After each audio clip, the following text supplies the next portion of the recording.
Les patriotes gabonais sont un mouvement des jeunes Gabonais désireux de reprendre en main la politique dans leur pays et proclament que c'est maintenant le temps de la jeunesse. À travers cet échange national, nous mettons en lumière les difficultés de nos provinces et les mauvaises conditions de vie des Gabonais de la diaspora tout en proposant des pistes de solutions. Venez et découvrons l'Ogué maritime. L'Ogué maritime, le poumon économique du Gabon, avec pour capitale Port-Gentil ayant une superficie de 22 890 km², avec une population estimée à 200 000 habitants, l'ethnie dominante, le Miana, les richesses telles que le pétrole, le gaz, les industries et la pêche sont présentes dans cette localité. Pourquoi cette ville brille-t-elle? Elle est le centre économique et pétrolier du Gabon, ville moderne et dynamique, destination balnéaire prisée, terre d'or bleu, avec Port-Gentil en porte d'entrée sur l'océan et des mangroves abritant une biodiversité fascinante. Abritant Port-Gentil, la capitale économique, cette province est le centre pétrolier du Gabon.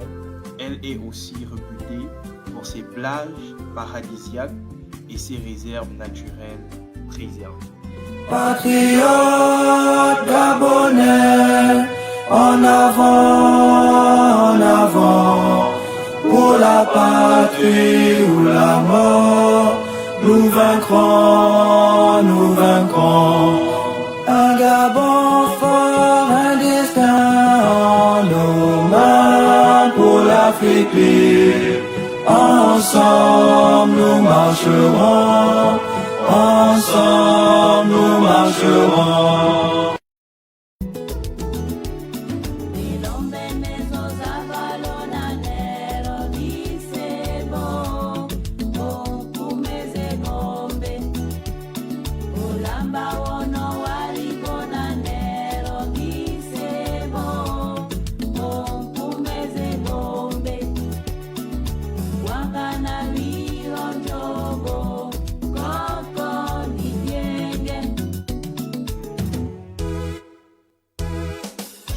Desemba, koko nego sore munga nanyo, muna bongo nukango ichuga, jandini vya certificat, sisi silva. Elombe mezo zavalo na nero bisebo, ompumeze gombe, olamba wono warigo na nero bisebo, ompumeze gombe.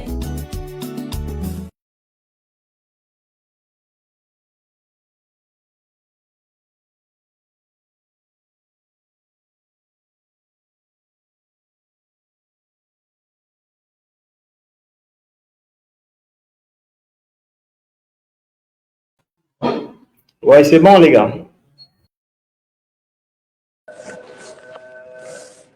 Allô? C'est bon, vous m'écoutez? Oui. Oui, Très bien. Alors, bonsoir à tous et bienvenue dans ce live où nous allons parler d'un sujet crucial, notamment concernant la situation dans l'Ogué maritime. Je commence par sa capitale provinciale, qui est aussi notre capitale économique, donc Port-Gentil, qui est, on va dire, un peu comme la province oubliée, malgré son rôle stratégique dans l'industrie pétrolière et tout.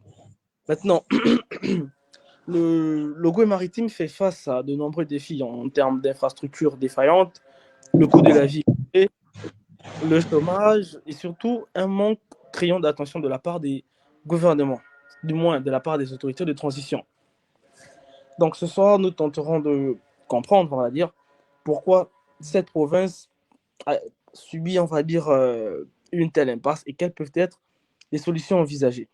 Pour cela, donc, je pense, discuter avec Monsieur Moukoula Henri, désolé si j'écorche les noms, associé à Monsieur André Rotondo. Donc, bonsoir Monsieur Henri. Bonsoir. Excusez-moi de vous appeler aussi par vos prénoms, mais ça serait plus courtois et ça va plus ressembler à un échange plutôt qu'à un débat. Donc, Ah ouais. très bien. Bonsoir, monsieur André. Bonsoir, mon cher ami Genèse. J'espère que tu vas bien. Bonsoir à monsieur Moukoula Henri, que j'ai le plaisir de rencontrer ce soir et avec qui j'espère échanger de manière bénéfique pour notre province, mais également pour notre pays. Très bien. Bonsoir. Très bien. Donc, je pense qu'au niveau du contexte, déjà, on parlera un peu. Je parle du contexte général. Vous êtes le représentant de l'Obré maritime. Vous n'êtes pas sans ignorer les réalités endurées dans cette partie du Gabon.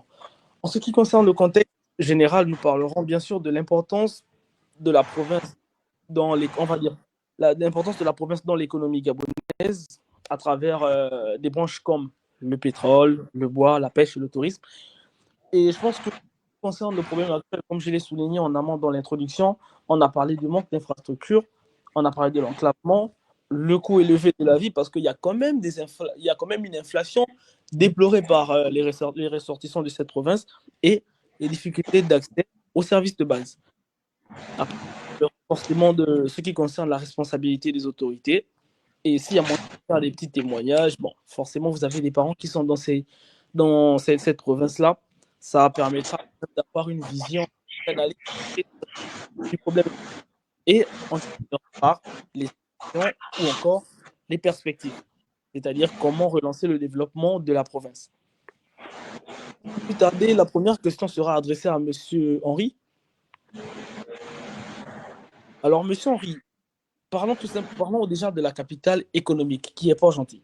Port-Gentil est le moteur économique du Gabon, notamment grâce à l'industrie pétrolière et gazière.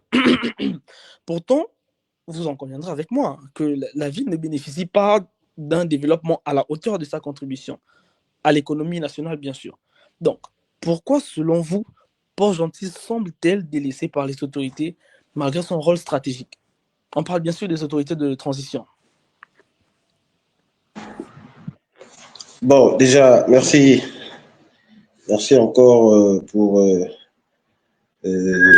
cette question qui, à mon sens, ne surprend personne.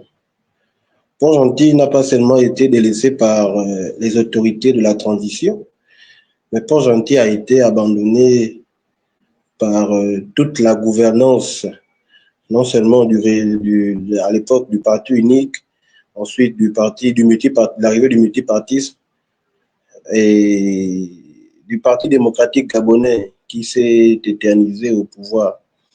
Alors, pourquoi Port-Gentil a été délaissé dans cet état? Bon, moi, je vais répondre de façon plus radicale. Il y a eu une négligence des dirigeants sur le point de vue national, c'est-à-dire les plus hautes autorités, de la présidence jusque dans les différents ministères. Mais aussi une négligence des personnalités politiques de la province et ceux également de la ville. C'est pourquoi Port-Gentil est dans cet état non seulement de délabrement, mais aussi dans cet état de villageoiserie, si jamais l'expression existe. Mais Port-Gentil, pour moi, n'est pas à l'image d'une capitale économique. Port-Gentil, pour moi, est à l'image d'une ville ordinaire dans le Gabon. Port-Gentil est à l'image de Ndendé, Port-Gentil est à l'image de Fougamou. Et loin de vouloir vous interrompre, mais selon vous, oui, à quoi est dû justement ce phénomène-là? Oui, ce phénomène est dû déjà, je disais, la négligence des dirigeants, mais aussi par le biais de comment on appelle, des détournements massifs de fonds et des projets. Voilà, parce qu'aujourd'hui, on ne va pas dire qu'il n'y a pas eu des projets, il n'y a pas eu des projets qui ont été financés par les autorités ou encore par les autorités de la transition actuelle. Il y a des projets qui ont été financés. Mais les autochtones de la province, les acteurs politiques de la province se sont toujours, comme c'est le cas dans toutes les provinces du Gabon, se sont toujours amusés à détourner les fonds à leur propre profit. Voici l'une des raisons majeures de l'état dans lequel se trouve la capitale économique actuellement.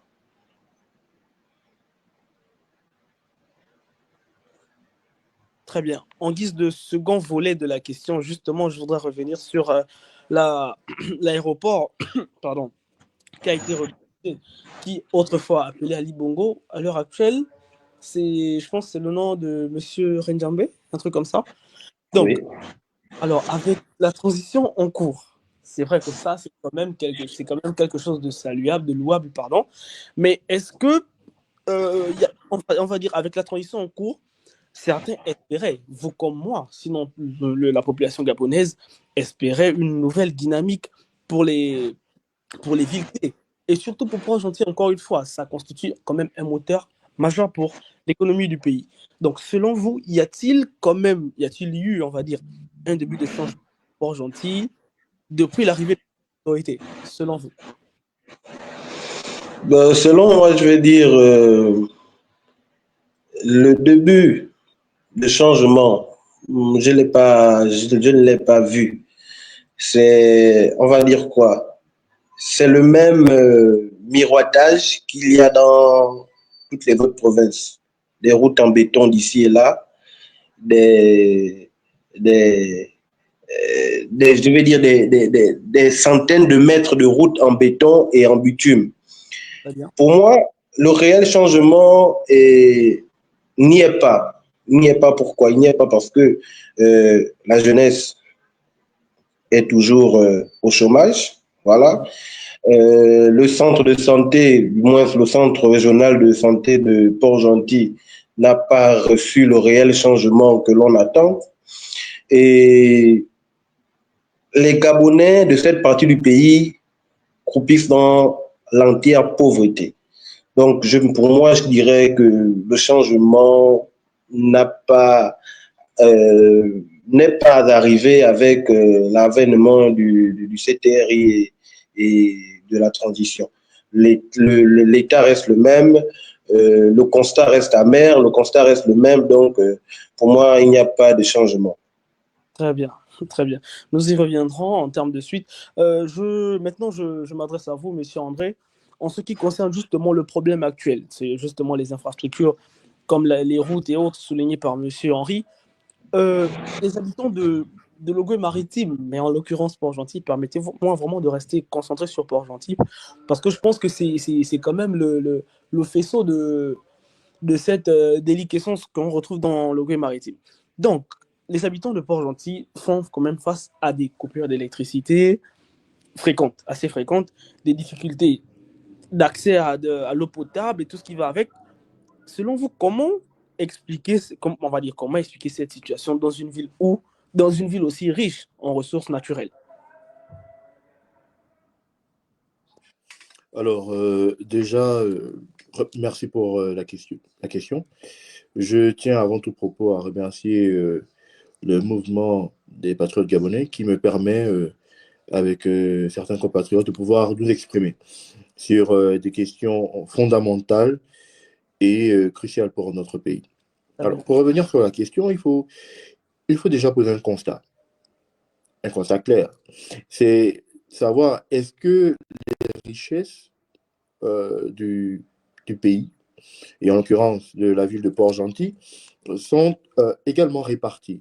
Tout à l'heure, M. Henri Mukula a parlé du détournement des richesses et des projets. Alors, s'il y avait une gestion vertueuse des richesses, nous ne serions pas à discuter de questions de délestage. Il faut dire qu'aujourd'hui, il y a un problème qui s'installe dans la ville de Port-Gentil, c'est que personne ne trouve des solutions. J'étais à Port-Gentil en août 2024. Il n'y avait pas de coupure. Pourquoi? Parce que des contrats, des partenariats avaient été signés avec des sociétés comme Perenco pour alimenter la ville en électricité. Je suis aujourd'hui surpris de constater que la ville de Port-Gentil soit également frappée, à l'instar des autres villes du pays, de délestage intempestif. Mais est-ce que Je me pose des questions. est-ce que justement, Aujourd'hui, avant oui, de vouloir, est-ce que c'est le fait que Port-Gentil soit de nouveau frappé par ces délestages-là n'est pas dû au fait que le contrat signé avec Perenco est obsolète aujourd'hui? alors je ne saurais vous répondre, je ne vais pas me risquer à dire des choses pour lesquelles je n'ai ni les tenants ni les aboutissants. Aujourd'hui, je ne saurais vous dire si ce contrat est frappé d'obsolescence ou si le contrat n'a pas été renouvelé. Mais ce que je puis vous dire, c'est qu'il y a un problème à Port-Gentil. C'est qu'il est anormal qu'une capitale économique, une capitale qui est censée être indépendante énergétiquement, soit aujourd'hui plongée dans l'obscurité totale. Ce n'est pas normal. Et vous, comme moi, nous n'avons pas les réponses à ces questions. Mais il faudrait quand même souligner qu'il y a eu des progrès qui ont été faits et ces progrès n'ont pas été continués, n'ont pas été renforcés sur la durée. C'est pour cela qu'aujourd'hui, à Port-Gentil, les populations sont dans une situation de précarité et vivent encore à l'époque de l'âge de pierre.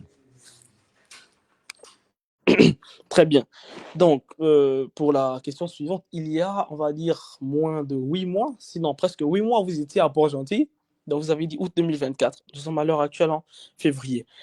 Vous qui étiez sur le terrain, en dehors de problèmes de délestage que vous n'avez heureusement ou malheureusement pas rencontrés, quelles sont les principales autres carences que subissent ces populations ou encore les habitants de Logué-Maritime et potentiellement, en l'occurrence, Port-Gentil, vu que vous y étiez? Oui, ce sont les mêmes problèmes qui ont été évoqués par mon frère Henri. Déjà, il faudrait dire la question du dynamisme de la ville. La ville aujourd'hui est beaucoup moins dynamique qu'en 2019 lorsque je l'ai quittée. C'est un problème. Comment expliquer qu'en 2019, la ville ne soit pas dynamique, qu'en 2024, sous l'ère du CTRI, la ville n'ait pas repris de sa superbe, l'activité n'a pas repris, n'est-ce pas, comme elle devrait l'être. C'est quelque chose il faut se questionner sur ces éléments-là. Aujourd'hui, il n'y a pas de dynamisme dans la ville. Ça, c'est un. Deux, les problèmes d'infrastructure. Port-Gentil, aujourd'hui, il n'y a pas de route adéquate. Il y a on va dire, des nids de poules un peu partout. La ville tombe vraiment de Charibans-Silla, elle se dégrade au quotidien. Donc, vous voyez qu'il n'y a pas d'attractivité pour cette ville. Il n'y a pas de dynamisme. Sans dynamisme, il n'y a pas d'emploi. Et le manque d'emploi, c'est le chômage, c'est le banditisme, c'est l'insécurité dans la ville. Et à l'époque où j'étais à Port-Gentil, vous avez, comme moi, constaté les jeunes qui ont sévi dans les quartiers, notamment à Salsa, au quartier de la Balise, c'était vraiment très grave. C'est pour dire que Port-Gentil, aujourd'hui, est dans une situation très critique et j'appelle les autorités de la transition à prendre des mesures, pas des mesurettes, mais des mesures adéquates pour régler le problème de Port-Gentil, le problème de l'emploi, le problème du dynamisme de la capitale économique, le problème d'infrastructure et le problème de la sécurité. Je pense qu'à ce niveau, si nous avons pu régler ces 4 problèmes que je viens d'énoncer, nous pourrons retrouver une capitale économique fière et qui rayonne. Très bien, mais au niveau justement de la volonté personnelle, notamment celle de ressortissants, est-ce que, étant là-bas, étant sur place, est-ce que vous avez ressenti une certaine appréhension, une certaine volonté de la part des Port-Gentiens à l'idée de vouloir changer avant même que les autorités ne puissent aussi décider de se pencher sur leurs problèmes? Oui, mais pour être un fils de Port-Gentil, pour y être né et y avoir vécu, je peux vous dire que la population de Port-Gentil a toujours été entreprenante. Elle a toujours entrepris des mesures des initiatives pour que la ville soit beaucoup plus dynamique. Mais aujourd'hui, il faut comprendre que les populations n'ont pas les moyens de pouvoir lutter contre les fléaux auxquels ils sont confrontés. Les populations n'ont pas ces moyens-là. Il faudrait aujourd'hui qu'ils soient accompagnés par l'État, par la collectivité, pour que la ville puisse retrouver de sa superbe. Pour preuve, récemment, je pense en octobre, il y a eu, le mouvement Port-Gentil Ville Propre. C'est une initiative citoyenne, des citoyens, des populations, qui a été accompagnée par la mairie de Port-Gentil. Aujourd'hui, si nous arrivons à mettre en place ce genre d'initiative, pourquoi ne pas pousser? Pourquoi ne pas aller vers des initiatives sécuritaires, des initiatives d'emploi, des initiatives d'infrastructure? Il faut aujourd'hui faire confiance à la population parce que la population de Port-Gentil a toujours pris ses responsabilités. Mais il faudrait que l'État prenne également sa part de responsabilité dans ce processus-là. Il ne faudrait pas que l'État s'oublie. Il ne faudrait pas également que la population cesse de rappeler à l'État son rôle. C'est fondamental. Très bien. Justement, avant de passer au troisième point, je ne sais pas lequel de vous deux a plus des attraits envers l'économie, mais parlons aussi de l'inflation, parce que le coût de la vie, vous en conviendrez avec moi, que le coût de la vie reste élevé à Port-Gentil, et ce qui accentue d'ailleurs les inégalités sociales. Donc, la question serait de savoir, ça dépendra de qui voudra répondre parmi vous deux, pourquoi la ville est-elle si chère alors qu'elle se trouve même au cœur de l'économie nationale?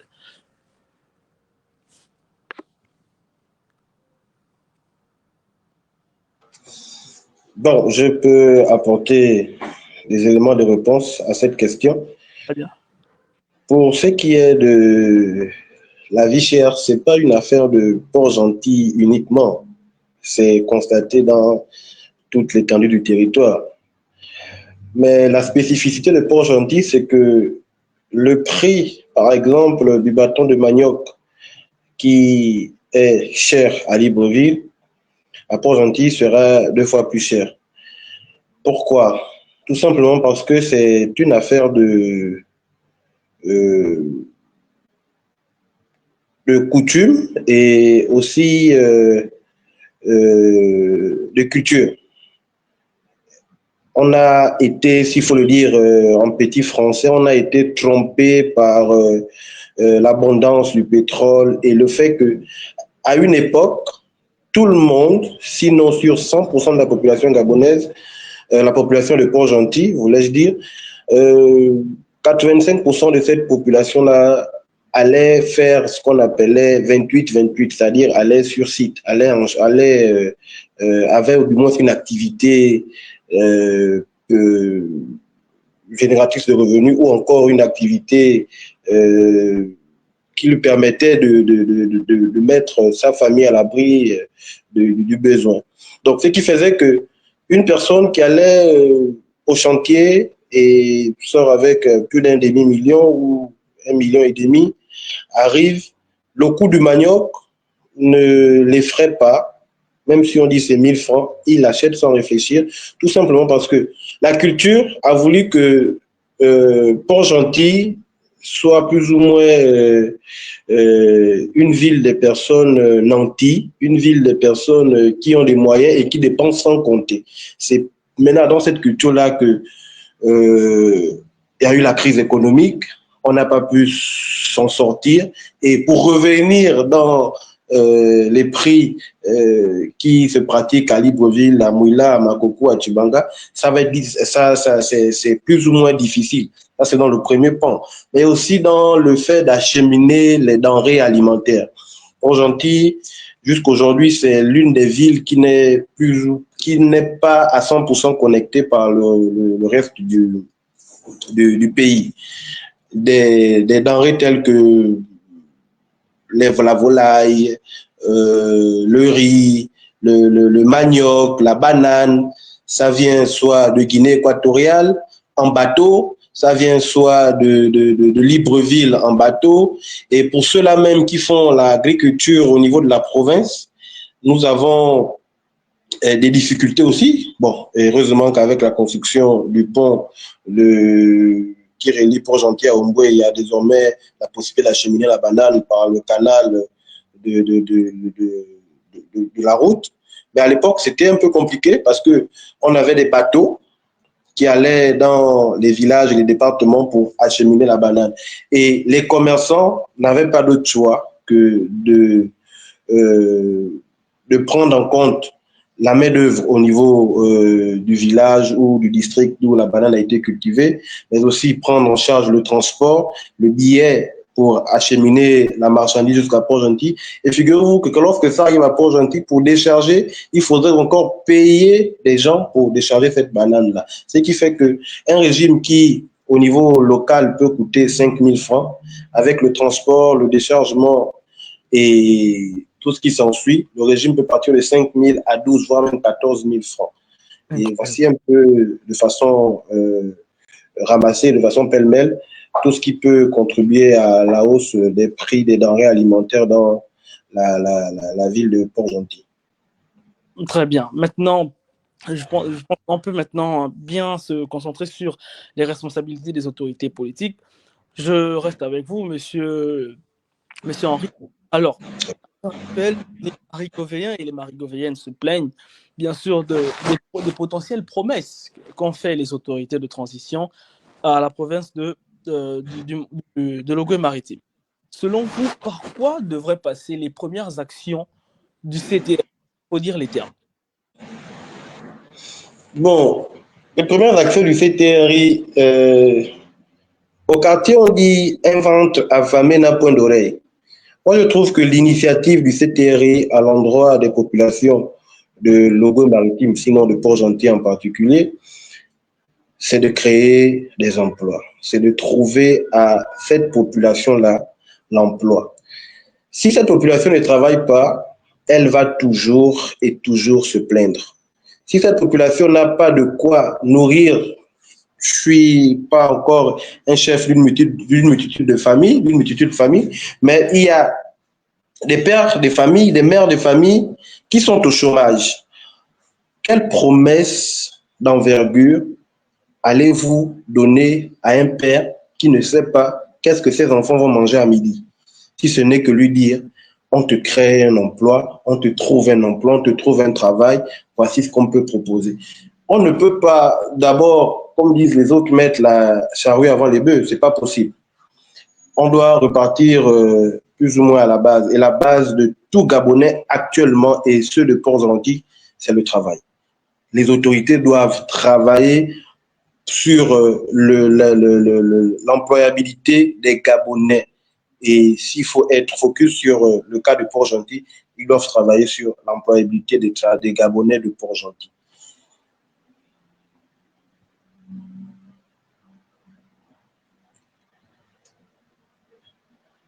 Je ne sais pas si j'ai...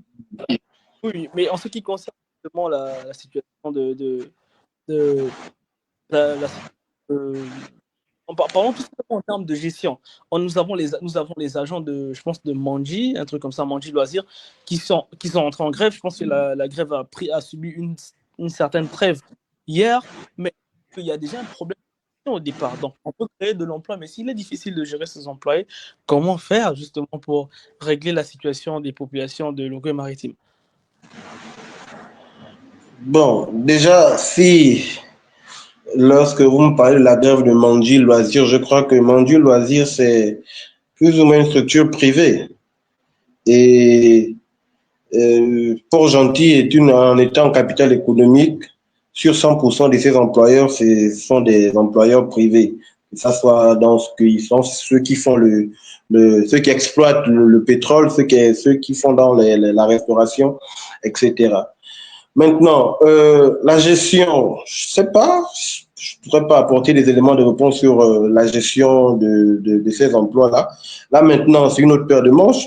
Si l'État peut aussi, par le canal et le partenariat de certaines entreprises, former des gestionnaires de projets, former des gestionnaires d'entreprises pour permettre à ceux que ces entreprises-là ne puissent pas rencontrer des difficultés, Voilà, c'est dans ce sens-là que l'État peut travailler.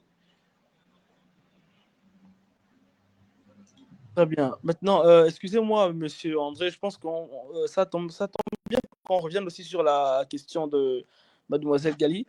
Ici, elle dit, merci pour ces échanges, par rapport à la ville de Port. Elle prend sur la sauvegarde des patrimoines, notamment le phare du Cap Lopez, qui est un monument historique. Je pense que monsieur André, vous, tout comme vous, elle est aussi, je pense, marigovéenne. Donc la question serait de savoir, comme elle dit, on aimerait voir les autorités poser des actes dans ce sens. En ce qui concerne la sauvegarde du patrimoine à Port-Gentil, parce que la question n'est pas seulement axée sur l'emploi et le chômage, mais il y a aussi vous avez parlé de, il y a une expression qui me venait à l'esprit, mais on parlait de redynamiser la ville. Est-ce que la redynamisation de la ville ne passe pas aussi par un certain, enfin on va dire, est-ce qu'il ne faudrait pas au départ redonner une certaine valeur sur ce qui concerne les patrimoines culturels de la ville ou de l'histoire de la province?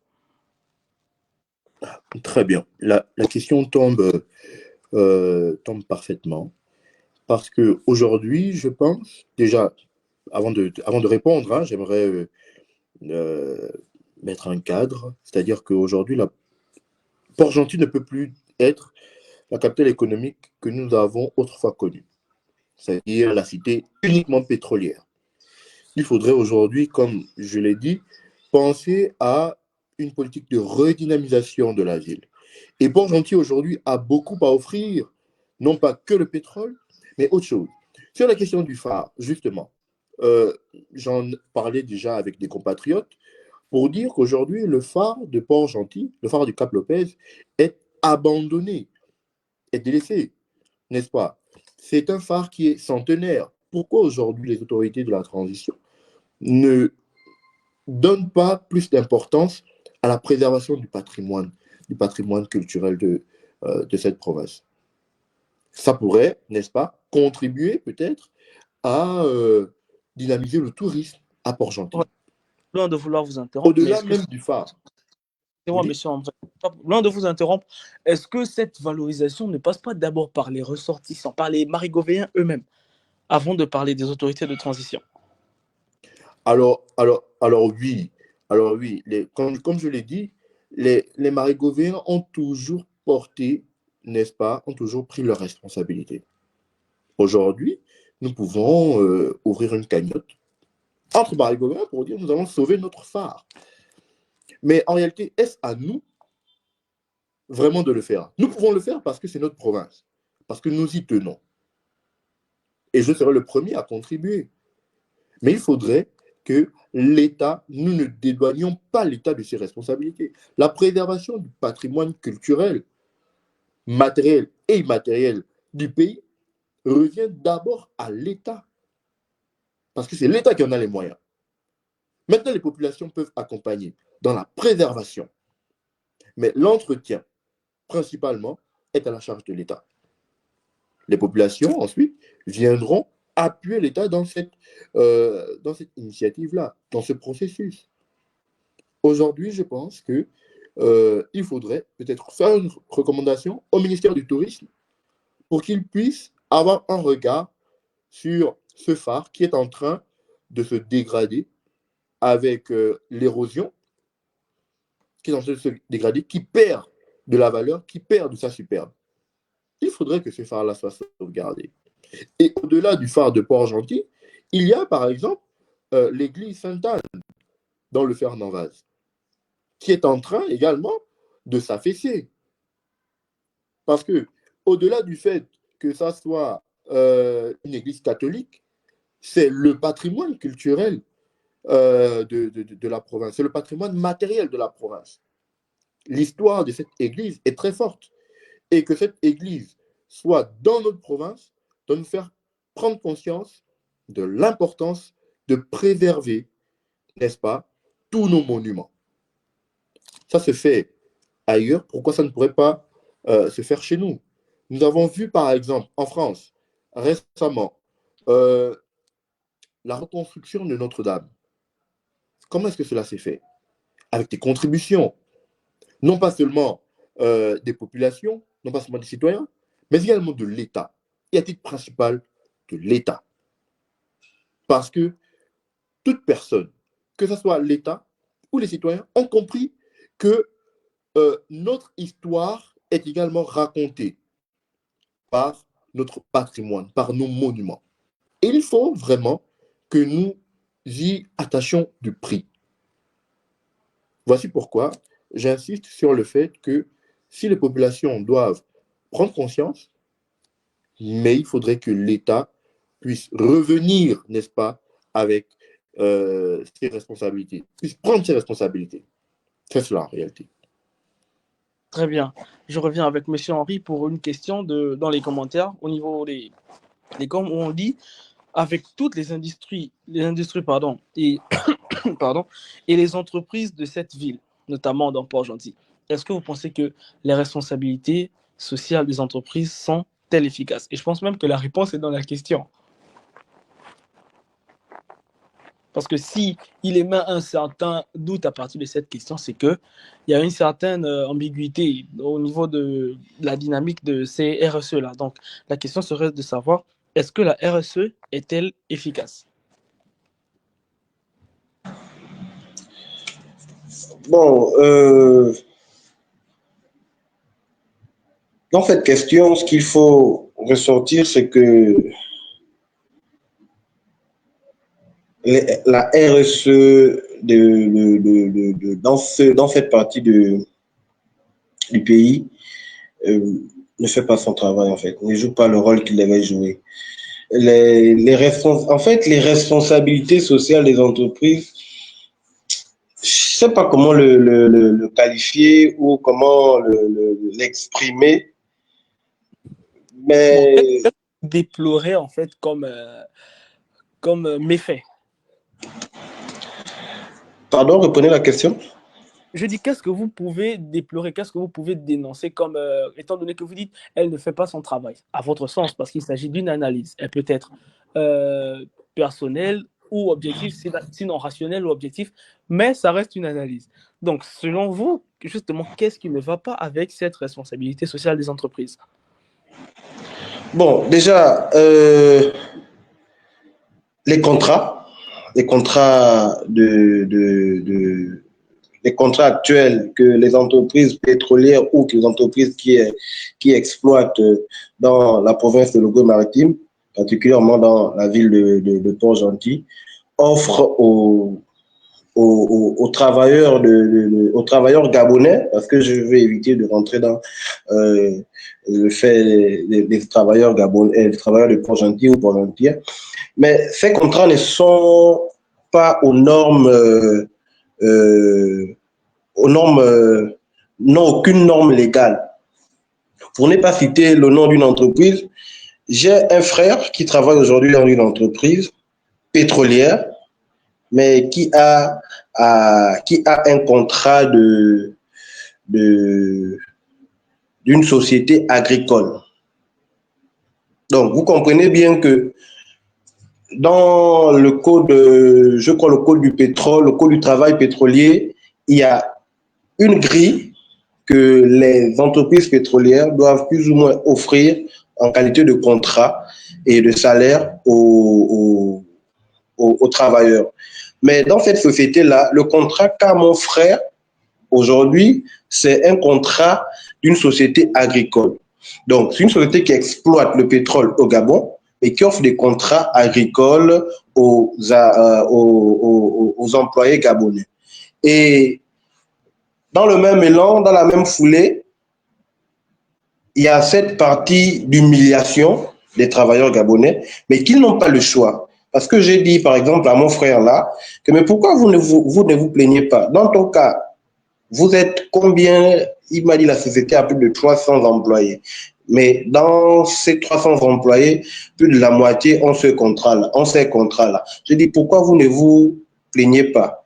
Ils disent qu'ils ont peur de retourner au chômage. Donc, vous voyez, il y a cette pression-là que les employeurs mettent sur les employés.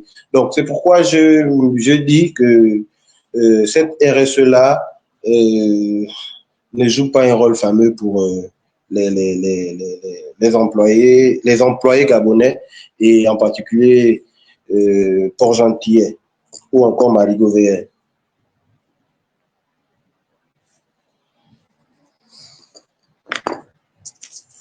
Très bien. Pour la suite, il y a une autre question dans les commentaires où la personne dit, c'est monsieur Séraphin Mavourlou qui dit aussi il y a d'énormes plaintes concernant les bateaux de voyage reliant Port-Gentil à Lambaréné, mais aussi sur Libreville. On pense à l'avènement tragique de notamment le bateau de Exter Mira qui avait chaviré. La personne dit votre mot sur la question. Bon, sur cette question, moi je parlerai en termes de... Je ne veux pas condamner les transporteurs, hein. Je ne veux pas condamner les transporteurs. Moi, ce que je condamne, c'est les autorités, en particulier la marine, la marine marchande, mais également la marine nationale. Parce que moi, je fais, par exemple, le voyage, j'ai voyagé pour rallier Port-Gentil. Je suis passé par Lambaréné et il y a ce qu'on appelle un contrôle des agents de la marine avant toute embarcation. C'est-à-dire, on contrôle le poids de bagages, on contrôle le nombre de places dans les navettes qui font, par exemple, Lambaréné Port-Gentil. Et si on se rend compte que le poids des bagages dépasse ce que la pirogue ou ce que la navette est censée transporter, logiquement, dans un pays sérieux, soit on diminue le poids, soit la vedette ne voyage pas.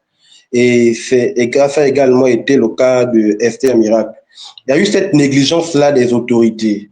Les autorités sont dans la négligence, la corruption. C'est-à-dire, ils trouvent que c'est anormal, mais ils trouvent quand même le moyen de faire naviguer les bateaux qui ne répondent pas aux normes, non seulement dans le chargement, mais aussi dans l'entretien. Parce que lorsqu'on voyage, c'est des vies humaines qui partent d'un point A à un point B. Et il faudrait que les autorités mettent plus ou moins l'accent sur la rigueur selon laquelle il faudrait mettre des dispositions qui existent d'ailleurs. On ne peut pas faire voyager, par exemple, moi je fais le voyage Lambaréné Port-Gentil, on vous dit 14 tonnes maxi, mais on se retrouve dans une vedette qui a plus de 14 tonnes. Mais on voyage quand même dans ces conditions-là, tout en sachant qu'au quai, au port, les autorités ont surveillé cette pirogue-là. Et en surveillant cette pirogue, ils ont donné le quitus à cette pirogue de naviguer. Voici pourquoi certaines tragédies arrivent. Et bon, pour me prononcer sur la question du Esther Miracle, je ne sais pas trop ce qui s'était passé, mais on a juste été surpris un matin de voir le scandale. Mais sinon, la vérité, c'est celle-là. Les autorités sont dans la négligence et ils sont beaucoup plus dans la corruption. Le capitaine du bateau verra que moi, je dois naviguer parce que mon patron veut des chiffres. Il donne une enveloppe au commandant ou à l'inspecteur qui est là sur le quai. Et on navigue comme ça, comme si c'était du bétail qu'on faisait voyager. Même le bétail, on le protège. Nous sommes délaissés à nous-mêmes. Ce qui nous arrive, et puis voilà. Donc, c'est une responsabilité également de l'État. Merci. Très bien. Je reviens avec Monsieur André. En ce qui concerne tout ce qui a été quand même déploré par Monsieur Henri et les questions et commentaires, on parle par-dessus tout de la concentration des décisions à Libreville. Alors, est-ce que le Goué maritime ou encore Port-Gentil, en l'occurrence, ne souffre pas d'un manque de représentativité politique dans la gestion nationale? Parce que je pense que ces derniers, ce sont même les premiers qui vont agir prioritairement dans la province de l'Ogooué maritime. Alors, je ne sais pas si vous pouvez reprendre la question pour que je puisse correctement la saisir. Parlons de la centralisation des décisions sur Libreville. Est-ce que Port-Gentil elle-même ne souffre pas d'un manque de représentants politiques dans la gestion nationale? Alors, il faudrait déjà poser une question. C'est vrai, on ne répond pas à une question par une autre, Mais il faudrait s'exercer à cela. Que font nos représentants lorsqu'ils sont en responsabilité? Nous ne sommes pas forcément en manque de représentants, mais ceux qui vont, n'est-ce pas, nous représenter, qu'est-ce qu'ils font? C'est la question qu'il faut se poser. Est-ce que c'est le fait que nous soyons en manque de représentants ou le fait que nos représentants ne font pas le travail pour lequel ils sont mandatés qui pose problème? Alors aujourd'hui, Port-Gentil a connu beaucoup de responsables politiques, énormément, et à des postes de responsabilité de premier plan dans la haute administration gabonaise. Mais comment expliquer qu'aujourd'hui, après avoir eu autant de cadres, la ville de Port-Gentil ne pèse plus autant dans le débat public? Aujourd'hui, nous nous rendons compte que le Goué maritime a été relégué dans le poids du débat public. Nous nous rendons compte qu'aujourd'hui, c'est le Wolontem, c'est la Nyanga, c'est le Haut-Ogooué qui pèsent dans le débat politique aujourd'hui. Port-Gentil n'a plus sa place, alors que Port-Gentil a toujours été une place forte de la politique dans notre pays. Que ce soit au sein du pouvoir et encore plus dans l'opposition. Parce qu'il faut le dire, il faut le rappeler, et je le revendique, Port-Gentil a toujours été le bastion de l'opposition vraie et responsable dans ce pays. Donc, il faut se demander, nos responsables à l'Ogooué maritime, lorsqu'ils sont nommés, qu'est-ce qu'ils font pour peser dans le débat public, sur le débat politique? Qu'est-ce qu'ils font? Est-ce qu'ils y vont pour tout pour le prince ou ils y vont pour défendre les intérêts des populations de l'Ogooué maritime, mais également du Gabon, parce que ce sont des députés, ce sont des ministres de la République. C'est cela aussi. Donc, il faudrait peut-être voir comment est-ce que nos représentants exercent, n'est-ce pas, leur mandat. Est-ce qu'ils le font à des fins personnelles, à des fins purement politiques et partisanes, ou est-ce qu'ils le font dans l'intérêt du peuple gabonais? Et à partir de là, nous allons vraiment avoir des réponses pertinentes. Eh bien, la question de savoir si ces représentants excellent pour leur fin personnelle ou bien pour le bien-être de la population, je pense que la réponse intervient même à l'issue de l'interrogation, lorsqu'on voit à plusieurs reprises ces représentants qui sont nommés, d'autres élus, mais qui malheureusement laissent l'Ogooué maritime dans un état déliquescent. Je pense que ça confirme bel et bien que la ville sinon la province est quand même négligée. Alors, encore une autre question dans les commentaires, toujours de M. Mavorolo, il dit « Si les dirigeants de l'Ogooué maritime ont lamentablement échoué, quel type de dirigeants ?» Parce que, et c'est ça la bonne question, étant donné que, je vais rester sur la sémantique de monsieur André, vous avez dit, a été le bastion vrai de l'opposition. Donc, quel type de dirigeant désormais dans cette province, en cette année, enfin, quel type de dirigeant vous voulez dans cette province pour mieux relever l'image de la province? Alors, Port-Gentil n'est pas orphelin d'exemples. Et c'est déjà quelque chose de très intéressant pour nous. Nous ne sommes pas orphelins d'exemples. Nous avons des exemples. Nous avons Pierre-Louis Agonjo Okawe.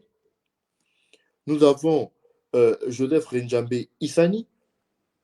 Nous avions Maître Fabien Méré, pour ne citer que ceux-là, qui sont des fils de la province et qui ont montré un exemple poignant d'engagement en politique. L'engagement en politique n'est pas un engagement pour soi. L'engagement politique est un engagement pour les autres. Et si aujourd'hui, nos responsables politiques, qu'ils soient jeunes, moins jeunes, décident de s'engager pour le peuple avant de considérer leurs intérêts personnels et politiques, nous aurons, n'est-ce pas, une Ogooué maritime beaucoup plus fort, une province beaucoup plus forte et une province beaucoup plus importante dans le débat. Pour vous dire, lors des événements qui ont toujours émaillé notre pays, Port-Gentil a toujours été l'un des bastions les plus incontrôlables, l'une des contrées les plus incontrôlables de notre pays. Pourquoi? Parce que nous étions considérés, non pas forcément parce que nous étions comme des rebelles, mais parce que ceux qui nous représentaient même déjà portaient en eux le message de toute une population. Nous avons vu que nos hommes politiques étaient des personnes qui étaient très assises sur leurs convictions. Pourquoi aujourd'hui, ce sont des choses que nous ne pouvons plus retrouver dans notre jeunesse. Voici des choses qui nous manquent. Des personnes qui sauront dire non. Non, pas pour dire non, mais non pour dire ce qui est fait aujourd'hui ne correspond pas aux attentes des populations. Il faudrait aller dans un autre sens, dans le sens de satisfaire les intérêts supérieurs de la population port-gentiaise et marigovéenne, mais également de la population gabonaise en réalité. Parce que ces personnes-là, qui étaient de l'Ogooué maritime, qui se sont battues en 90, qui se sont battues en 93, en 98, en 2005, 2009, 2016, mais elles ne se sont pas battues pour les populations de l'Ogooué maritime, elles sont battues pour le Gabon tout entier. Et aujourd'hui, il faudrait que les populations de Port-Gentil, les responsables, les leaders qui sortent de cette province-là, puissent assumer leur héritage citoyen et politique, pour porter un message à tout le reste du Gabon. Je pense qu'aujourd'hui, tous les jeunes qui sont originaires de cette province ont un lourd héritage. Et ils sont condamnés à porter cet héritage, à l'accepter. C'est un héritage qu'on ne refuse pas. Et il faudrait, pour répondre à la question de M. Séraphin Mavroulou, que nos jeunes reviennent à des fondamentaux de marigovéens purs et durs. Nous ne sommes pas des rebelles, nous sommes des patriotes. Nous sommes des patriotes.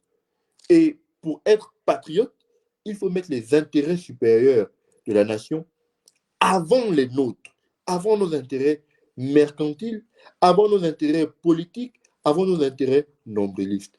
À ce moment-là, nous aurons retrouvé des vrais hommes politiques, des hommes politiques de valeur, de conviction, et en qui le peuple peut se retrouver, peut s'identifier. Voilà pour répondre à cette question.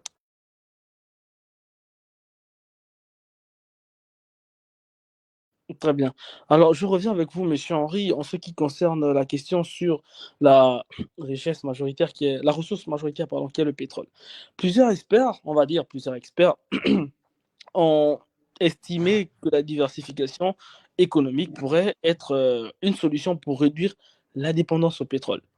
Donc, selon vous, quel autre secteur devrait être développé pour assurer un avenir? Parce qu'il faut reconnaître que la plupart des jeunes de l'Ogooué maritime qui souhaitent travailler ou encore intégrer le milieu professionnel veulent être des pétroliers. Donc, il faudrait diversifier l'économie. Dans quel autre secteur ces jeunes pourront être orientés afin d'assurer leur avenir plus stable dans l'Ogooué maritime? Bon, déjà, cette question ne me plaît pas du tout. Parce que, bon, il faut bien diversifier l'économie et peut-être trouver une autre source d'économie pour les populations de l'Ogooué maritime. Mais ici, pourquoi devons-nous diversifier l'économie? Pourquoi permettre aux jeunes de s'orienter, par exemple, dans l'agriculture, par exemple, dans l'entrepreneuriat, tout en sachant que le domaine, sinon le secteur pétrolier, n'a pas encore été exploité à bon escient, s'il faut le dire ainsi. Dans le domaine du pétrole, il n'y a pas que l'extraction du pétrole. Il y a également la transformation du pétrole. Le pétrole n'est pas transformé au Gabon. La preuve, le Gabon reçoit le gasoil de l'Angola ou encore le gasoil, j'étais choqué, du Burundi, pays producteur de pétrole. Pétrole, matière première qui a pour dérivé le gasoil, l'essence, tout ce qui va avec. Donc, moi, je ne suis pas pour la diversification de l'économie dans la province de Logoué-Maritime, précisément dans la ville de Port-Gentil. Pourquoi? Parce que le pétrole a bien d'autres à démontrer que ce qu'on nous laisse entendre aujourd'hui. Et lors d'un communiqué, je ne sais pas si c'était un communiqué ou un débat à la télévision, le porte-parole du CTRI disait que la société Assala, qui a été rachetée par l'État gabonais, produisait 50 000 barils de pétrole le jour. Ce qui veut dire que 50 000 barils de pétrole le jour en une année ou en un mois, c'est beaucoup de milliards déjà pour commencer pour partir dans le chiffre en termes d'argent, mais c'est également beaucoup d'emplois. Si jamais ces barils de pétrole-là sont transformés au Gabon. S'il faut diversifier, je ne parle pas de la diversification de l'économie, je parle par contre de la diversification du mode d'extraction de cette matière première-là. Il faudrait que nous arrivons à transformer, à trier et à travailler le pétrole au Gabon. Quelqu'un m'a dit, oui, Sogara est là, mais Sogara ne fonctionne pas comme étant réellement la raffinerie que l'on pense être. Sinon, on ne devait plus exploiter, on ne devait plus recevoir le gasoil qui vient de l'Angola ou du Burundi. Donc, moi, je ne suis pas pour la diversification de l'économie. Moi, je suis pour la transformation de cette économie pétrolière-là pour permettre de générer d'autres emplois. Parce que quand on parle de pétroliers, il n'y a pas que ceux-là, il n'y a pas que ces ingénieurs-là qui vont pour exploiter le pétrole, mais il y a également ces ingénieurs-là qui peuvent aussi être des mécaniciens sur les rigs pétroliers. Il y a également ces ingénieurs-là qui peuvent être des ingénieurs en bout, s'il faut le dire ainsi, parce qu'on exploite cette matière première-là dans la boue. Donc, moi, je ne suis pas pour la diversification de l'économie et je ne peux donner un autre débouché concernant l'économie ou un autre débouché d'employabilité dans la province de Logoué-Maritime, si ce n'est que le pétrole. Les autres peuvent marcher. Le tourisme, l'agriculture, la pêche, ça peut marcher. Mais pour une capitale économique, on n'a pas, excusez-moi de le dire, on n'a pas besoin de ça pour le moment. On en a besoin, je pense, en ce qui concerne, étant donné que si les ressources sont, j'ai envie de dire, abondantes, permettez la sémantique, il est quand même possible, parce que votre réponse tient la route, mais je pense qu'elle rime avec les jeunes diplômés. Mais pour ceux qui sont encore sur le banc de l'école, qui aspirent à se performer, mais la majorité, je pense, prône le secteur pétrolier, alors qu'effectivement, il y a le tourisme, il y a la pêche, il y a tout ce qui va avec dans cette province. Et donc, oui. Diversification complémentaire. Allô? On vous écoute? Il y a eu un petit bug, donc je n'ai pas saisi l'intégralité de la question. Oui, je dis, dans tous les cas, cette diversification apportera un certain surplus à ce qui existe déjà. Il est vrai, comme vous avez dit, il y a tellement il y a beaucoup de carences en ce qui concerne l'exploitation du pétrole dans la province de Logoué-Maritime, mais je pense quand même qu'il serait crucial il sera quand même crucial de diversifier l'économie, parce que le pétrole, même en soi, ce n'est pas tout le monde qui aura accès au domaine pétrolier. Je suis d'accord, mais lorsqu'on parle de diversifier l'économie, par exemple, quand on va dans le secteur touristique, déjà, tout à l'heure, on parlait du phare de Port-Gentil, il y a eu la caravane touristique. Et les autorités de la transition, notamment le ministère du Tourisme, a donné un trajet pour cette caravane touristique et ce trajet, je crois, a pris, le périple s'est terminé, je crois, à Gamba ou à Mayumba, je ne sais plus trop. Mais avec un tel patrimoine déjà tel que le phare de Port-Gentil, pensez pas qu'on aurait pu insérer ce parcours-là dans le périple de la caravane touristique. Bon, bref. Ici, on nous demande de diversifier l'économie. C'est vrai, c'est un beau thème. Depuis longtemps, ça existe, la diversification de l'économie. On en parle. Mais moi, ce que j'essaie de dire, c'est que on ne peut pas diversifier l'économie juste par plaisir ou parce qu'on refuse que une certaine catégorie de la population ou sinon certaines personnes ne méritent pas de travailler dans le secteur pétrolier, d'autres peuvent aller dans le secteur touristique, d'autres peuvent aller dans le secteur agricole. Mais on diversifie, pour diversifier l'économie. Quelles sont les écoles, par exemple, de tourisme au Gabon? Ça, c'est un point. Quelles sont les écoles d'agriculture qui existent au Gabon? Qu'après un BPC, un certificat d'aptitude professionnelle ou après un baccalauréat, un jeune peut se lancer dans les métiers agricoles, dans les métiers d'hôtellerie, tourisme et tout le reste. Il n'y a pas. Donc, on ne peut pas, comme je disais tout à l'heure, on peut mettre la charrue avant les bœufs. Il faudrait d'abord que le slogan est là, diversifions l'économie. C'est moi encore, non, loin de vouloir vous interrompre, loin de vouloir Oui. vous interrompre. Mais je pense qu'il en est de même pour le pétrole. Les écoles qui forment vraiment pour le pétrole au Gabon, on les compte sur les 5 doigts d'une seule main. Et en ce qui concerne justement le fait de uniquement se concentrer sur le pétrole, on risque, comme Jennifer Gali l'a dit, on risque d'épuiser cette ressource. Et comme elle a encore précisé dans les commentaires que l'Europe même a compris que on va dire la plus grande richesse en Afrique, c'est la fertilité de son sol. Donc, l'agriculture, comme on le dit, il n'existe pas de ce métier. Si on essayait même de faire un seul... Enfin, on ne parviendra pas à faire un seul levier, mais si on peut compter l'agriculture, le tourisme comme des leviers d'économie dans la province du Logos-Maritime, je pense que celle-ci pourra avoir même un certain monopole sur l'économie du Gabon. Après, en ce qui concerne les écoles, je pense que les autorités devront encore de nouveau siéger pour voir qu'il faudrait effectivement mettre des centres de formation pour former des jeunes dans ces domaines-là. Donc, je pense que ce n'est pas quand même totalement validé de unifier le secteur pétrolier au risque d'épuiser cette ressource-là. Parce que, encore une fois, je ne sais pas de tirer la question, mais je pense que sur les 120 espèces de bois que l'on a au Gabon, il y a à peine 10 espèces qui sont on va dire comment, exploitées. Donc, il y a encore une myriade qu'on n'utilise presque pas. Mais la majorité des gens préfèrent plus exceller ou encore se pencher sur les problèmes du pétrole. Donc, je pense que la diversification a lieu d'être.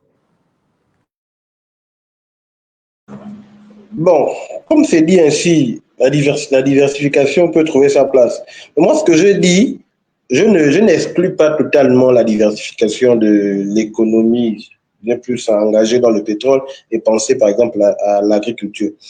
Quelqu'un disait en commentaire que l'Europe a compris, c'est pourquoi l'Europe a compris que la richesse de l'Afrique, c'est la fertilité de son sol, c'est ça? Voilà. Donc, pour moi, je veux dire qu'aujourd'hui, si l'Europe a compris ça, c'est parce que l'Europe se donne les moyens, par exemple.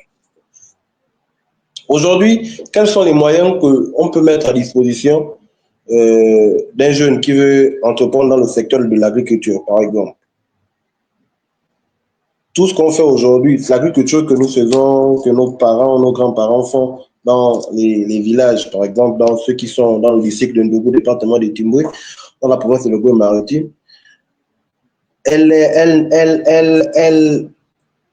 Moi, je veux dire que c'est l'agriculture vivrière. Elle ne permet pas déjà qu'on atteigne l'autosuffisance alimentaire seulement dans la ville de Port-Gentil. Donc, diversifier, c'est bien. Mais quels sont les mécanismes que l'État ou que les autorités mettent en place pour que tout le monde s'intéresse à la diversification de l'économie, pour que tous les jeunes puissent s'intéresser au tourisme, pour que tous les jeunes, bon, désormais la majorité des jeunes peuvent s'intéresser à l'agriculture, d'autres dans les métiers de sillage et de forestation. Donc, il faudrait déjà qu'on mette des mécanismes en place avant de parler de diversification. C'est bien. Étant donné qu'on n'a pas encore de mécanismes, moi, je souhaite qu'on ne peut pas demander à un jeune étudiant ou à un jeune apprenant de déjà s'intéresser à l'agriculture alors qu'il n'y a pas le milieu propice. Il n'y a même aucune entreprise qui excelle dans l'agriculture au niveau national. Donc, pourquoi déjà envoyer mettre des idées dans les têtes de certains enfants, certains apprenants ou certains étudiants de se pencher dans l'agriculture. Il n'y a même pas des écoles dans le domaine de l'agriculture, non plus dans le domaine du tourisme, qui sont certainement ces domaines-là que l'on vise tous actuellement, qu'on nous dise que ce sont les domaines d'avenir. Très bien. Alors, monsieur, excusez-moi, monsieur André, je reviens vers vous. Par rapport à tout ce qui a été cité, comme déjà en tenant compte effectivement des problématiques de monsieur Henry, est-ce que vous pensez que le chômage est l'unique frein à l'intégration professionnelle chez les jeunes, disons les jeunes diplômés? Bon, le chômage n'est pas l'unique frein, mais on va dire que c'est le maillon principal de cette chaîne. Il faut comprendre que une personne qui n'a pas de travail aura du mal à s'intégrer dans la société.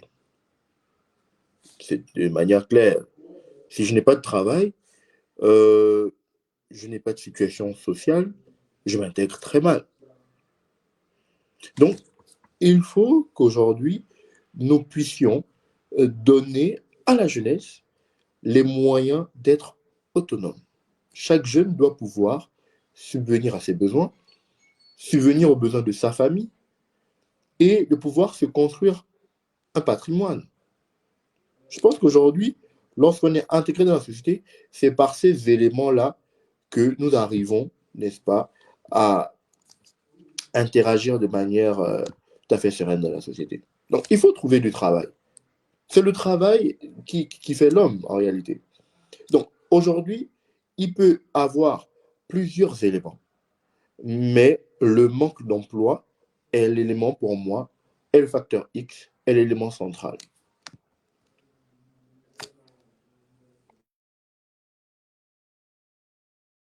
Très bien, je pense qu'on arrive quand même au terme de cette session.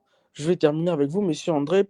En ce qui concerne justement pardon, toutes ces anicroches que nous avons eu à déplorer.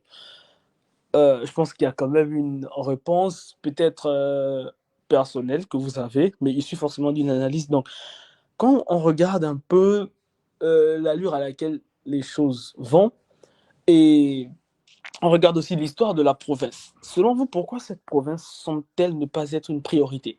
Parce que M. Henry a eu à dire que c'est aujourd'hui Port-Gentil ressemble à Mouila, Port-Gentil ressemble à une ville lambda. En gros, il y a zéro différence entre une ville lambda et la capitale économique du pays. Donc, selon vous, pourquoi cette province semble ne pas être une priorité pour les autorités?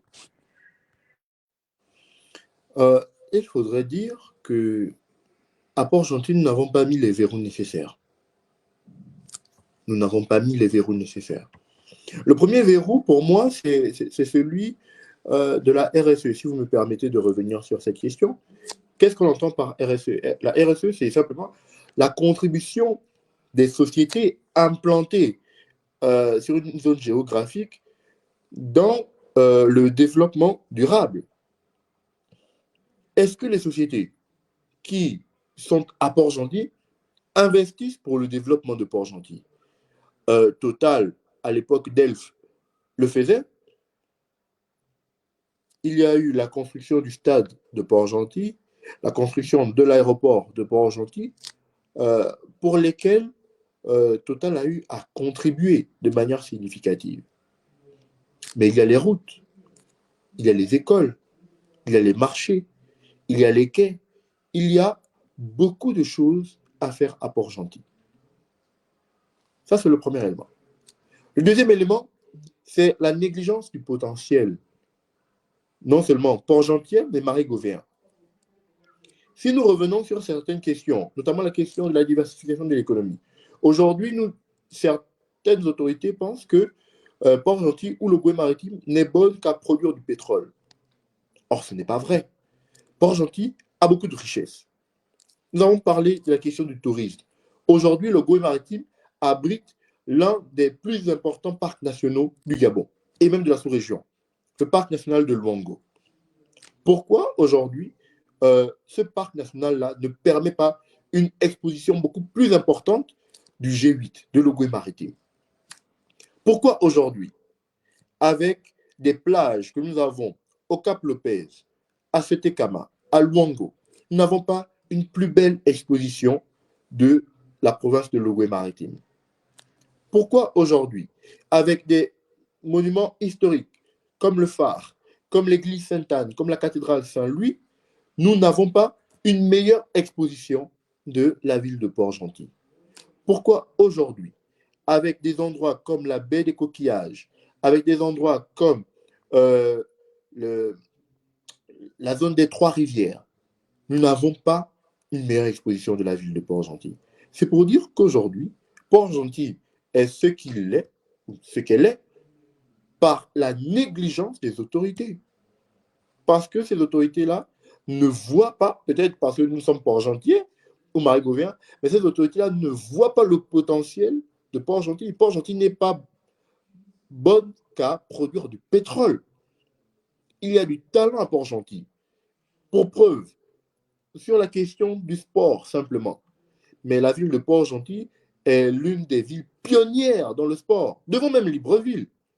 Aujourd'hui, Port-Gentil a eu à sortir de très grands talents dans le sport. Je vous prends deux exemples très simples. Les deux plus grands basketteurs de l'histoire. Par cet exemple, si vous... Vous dites? Je vous propose aussi de chuter par cet exemple, vu qu'on a... Oui. Les deux plus grands basketteurs de l'histoire de notre pays, Monsieur Lasme et Madame Géraldine Robert, viennent de la ville de Port-Gentil. C'est pour dire qu'aujourd'hui, deux solutions que je préconise, c'est qu'il va falloir mettre beaucoup plus de pression sur nos autorités pour que nos autorités puissent investir de nouveau dans la ville de Port-Gentil, qui n'est pas encore une ville dépassée, qui a encore beaucoup à offrir, et que nous-mêmes, Port-Gentil, Marie-Gauvéen, puissions nous aussi mettre, n'est-ce pas, notre ville, notre province en lumière pour nous-mêmes la promouvoir. Nous n'avons pas d'autres moyens et nous ne sommes mieux servis que par nous-mêmes. Donc, prenons nos responsabilités et faisons la promotion de notre ville, faisons la promotion de notre province. Voilà, merci. Très bien. Je pense que, Monsieur Henri, vous avez sans doute envie de renchérir, mais pour moi, je souhaiterais que vous soyez assez laconique sur ce point. Bon, moi je pense que tout a été dit et voilà, juste que chacun à son niveau puisse prendre ses responsabilités. L'État a sa part de responsabilité dans ce qui est devenu Port-Gentil, mais les acteurs politiques originaires de la province de l'Ogooué maritime et ceux de Port-Gentil en particulier ont également leur part de responsabilité là à l'intérieur. Nous également, population, riverains, habitants et population de Port-Gentil et de l'Ogooué maritime en général, nous avons également notre partition à jouer dans ce que Port-Gentil est devenu aujourd'hui. Donc, c'est sur ces mots peut-être que j'ai envie de dire, nous devons d'abord nous battre, c'est pas peut-être politique, nous devons nous battre pour renouveler de façon radicale la classe politique actuelle de la capitale du pétrole, la ville du pétrole. Voilà. Et faire place à cette jeunesse-là qui a envie de travailler, qui a envie d'offrir quelque chose de nouveau, quelque chose d'autre à cette ville. Voilà, okay. C'est sur ces mots que je vous souhaite déjà bonne nuit. Non, mais c'est vous qui allez conclure. Là, on va maintenant conclure un à un en partant de la thématique du live. La thématique, c'est Ogoué maritime, mater. Qui pour te redonner ton éclat? La question est adressée à M. André et ensuite à vous, M. Henri, pour conclure. Alors, pour conclure, le thème, il est clair. Je pense que nous avons touché la réponse. Qui pour redonner l'éclat à la province de l'Ogooué-Maritime? Mais c'est nous. C'est nous en priorité. C'est nous les Marigovéens, c'est nous les Port-Gentil qui avons la responsabilité de redonner à notre ville son éclat d'antan, sa superbe. Et nous devons, chacun, à notre niveau de responsabilité, qu'il soit politique, qu'il soit citoyen, qu'il soit au niveau de l'économie, peu importe le secteur d'activité, que nous puissions contribuer de manière significative à redonner à Port-Gentil son éclat, à redonner à cette ville sa superbe d'antan. Et j'appelle tous les fils et filles de Port-Gentil et de l'Ogooué-Maritime à se battre, à venir contribuer de nouveau, à apporter, à suggérer, n'est-ce pas, des éléments qui vont pouvoir nous permettre de refaire de Port-Gentil la plus belle ville du Gabon. Parce que Port-Gentil a été la plus belle ville du Gabon. Et je crois que c'est quelque chose de possible. C'est quelque chose que nous pouvons faire à court, moyen, long terme. Alors, Port-Gentil, Port-Gentillaises, Marigovéennes, Marigovéens, travaillons pour redonner à notre province, n'est-ce pas, la place qui lui revient de droit. Voilà. Monsieur Henri. Voilà, le thème Ogooué-Maritime, mater, qui peut te redonner ton éclat. Bon, moi, je vais peut-être emprunter l'expression que certains chrétiens utilisent lors des campagnes d'évangélisation, disent que n'attends pas être vieux pour servir l'Éternel, pour servir le Dieu Tout-Puissant. On sert Dieu lorsque nous sommes jeunes. Alors, l'appel que je fais aujourd'hui à la jeunesse de l'Ogooué-Maritime, parce que c'est cette jeunesse-là qui peut redonner à cette province-là son éclat. N'attendons pas de vieillir, d'avoir 50 ans, 40 ans, 60 ans pour commencer à penser et à réfléchir pour notre province. Le moment est donné, le moment est propice, le moment est plus que important que nous, jeunesse de l'Ogooué-Maritime, nous levons comme un seul homme pour redonner à cette magnifique province, la province de Joseph Rinjambe Izani, la province de Maître Louis Abonjo Okawe, la province de Jean Ping.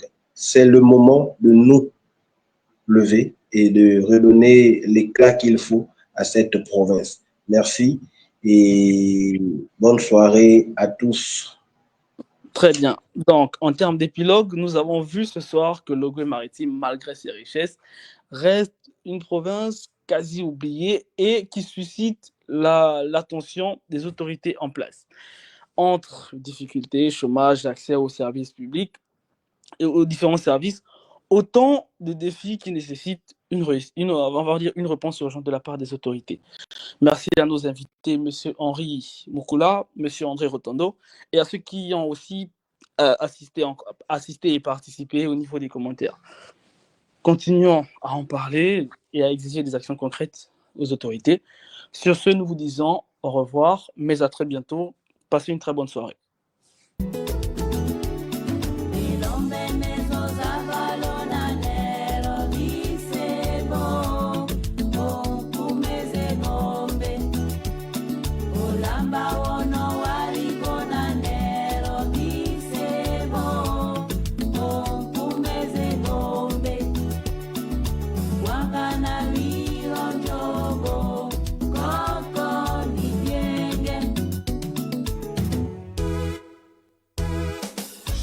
Semba koko nego sore mungana nyo mona bango nukango ichuga jandini vya certificat sisi silva